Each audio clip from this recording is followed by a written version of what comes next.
उत्तर प्रदेश के अंदर हलाल पे बवाल चल रहा है। जैसे कि तमाम लोग जानते हैं, चुनाव नज़दीक हैं, कुछ ही महीनों बाद 2024 में चुनाव है। इसी के चलते उत्तर प्रदेश, जहां पे एक बहुत बड़ा गढ़ माना जाता है और चुनाव का जो रुख है वो उत्तर प्रदेश से ही तय किया जाता है कि भारत में कौन बनेगा प्रधानमंत्री। तो इन तमाम चीज़ों के चलते जो है वो उत्तर प्रदेश के अंदर हलाल सर्टिफाइड प्रोडक्ट्स जो हैं उस पर सरकार ने बैन लगा दिया है। नमस्कार, मैं मोंटू राजा। तमाम लोग ये जानते हैं क्योंकि हलाल जो शब्द है वो एक अरबिक शब्द है और उसके तहत हलाल का जो मतलब होता है वो परमिशनेबल यानी जायज़, जिसके लिए अनुमति दी गई हो। हलाल मतलब वो होता है। क्या कुछ हुआ है, हलाल सर्टिफाइड प्रोडक्ट जो हैं उनको उत्तर प्रदेश के अंदर बैन कर दिया गया है। हालांकि एक्सपोर्ट, इंपोर्ट और उत्तर प्रदेश के अलावा तमाम राज्य जो हैं उसमें हलाल जो है उससे सर्टिफाइड प्रोडक्ट अभी बिक रहे हैं। आखिर उत्तर प्रदेश में ऐसा क्यों हुआ और इसके पीछे का कारण तमाम लोग अलग अलग एंगल से देख रहे हैं।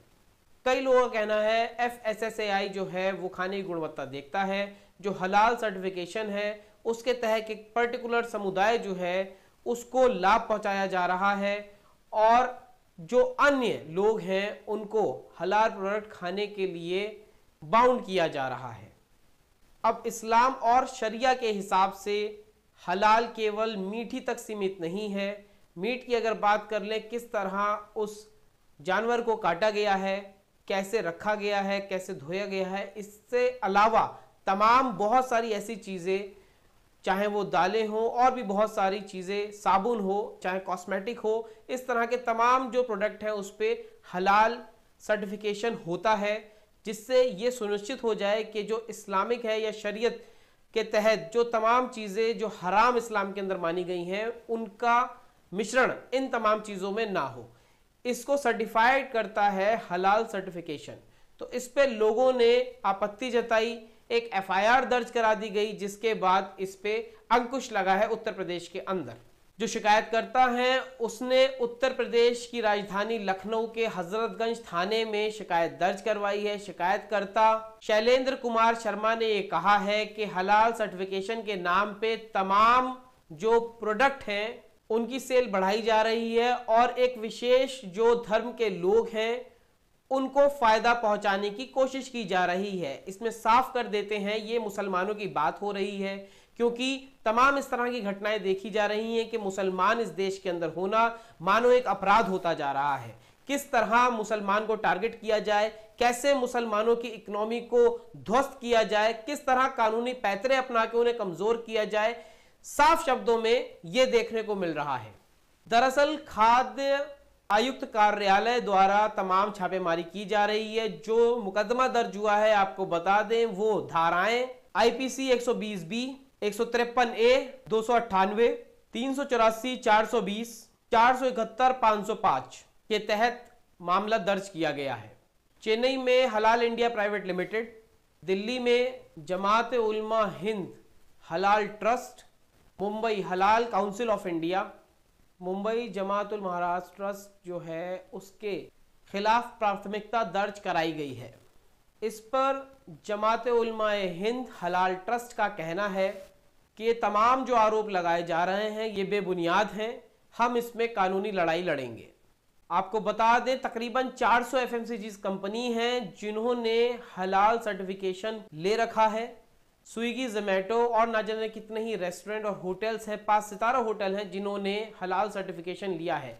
आपको बता दें 30,000 करोड़ का व्यापार इस सर्टिफिकेशन के माध्यम से लोग करते हैं। 57 मुस्लिम कंट्रीज के अंदर हलाल सर्टिफाइड जो प्रोडक्ट्स हैं वो जाते हैं, वहां पे तमाम चीजें चलती हैं। हलाल सर्टिफिकेशन के बाद ही तमाम लोग कंजम्पशन करते हैं। 2020 में भी एक याचिका सुप्रीम कोर्ट में डाली गई थी जिसमें कहा गया था कि हलाल सर्टिफाइड प्रोडक्ट जो है वो मुस्लिम समुदाय के लिए हैं, 15% लोगों के लिए। जो 85% लोग हैं वो क्यों वो चीजें कंज्यूम करें। तो ये साफ तौर पे कहा था कि दूसरे धर्म को हीन या फिर सेपरेट दिखाने का ये एक प्रयास है। तो इसके चलते जो हलाल सर्टिफिकेशन का ट्रेडमार्क है उसको बंद कर देना चाहिए। तो ये तमाम चीजें कही जा रही हैं। अब योगी की सरकार जो है बीते 2 बार से है, लेकिन चुनावों के पास आते आते इस तरह की एफआईआर दर्ज करा देनी और उसके बाद उत्तर प्रदेश में हलाल सर्टिफिकेशन के प्रोडक्ट्स को बैन कर देना, ये कहां तक ठीक है? अगर हलाल सर्टिफिकेशन में पहले से ही धांधली थी तो सरकार ने अब तक इतने सालों में क्यों कुछ नहीं किया? और अगर कुछ नहीं था तो अचानक इलेक्शन के समय अब इसको हाईलाइट क्यों किया जा रहा है? पहले भी हलाल सर्टिफिकेशन के ऊपर तमाम सियासत हो चुकी है और गोदी मीडिया की अगर बात कर लें, लंबे लंबे डिबेट जो हैं हलाल सर्टिफिकेशन के ऊपर निरंतर जारी हैं। आप इस पूरी घटना पे क्या सोचते हैं? हलाल सर्टिफिकेशन अगर हट जाएगा तो मुस्लिम समुदाय के लोग जो तमाम इस्लामिक और अपनी शरीयत के हिसाब से तमाम खाने पीने की चीजें, किस तरह उसका प्रोसेस हुआ है, हलाल मीट को किस तरह काटा जाता है, रखा जाता है, धोया जाता है, साबुन, कॉस्मेटिक, ऐसी तमाम चीजें जिसमें ये आशंका होती है कि उसमें सुअर या किसी ऐसे जानवर की चर्बी ना मिली हो, या फिर अगर मीट की बात करी जाए तो वो हलाल के जो नॉर्म्स हैं उसके तहत काटा, धोया और रखा गया हो।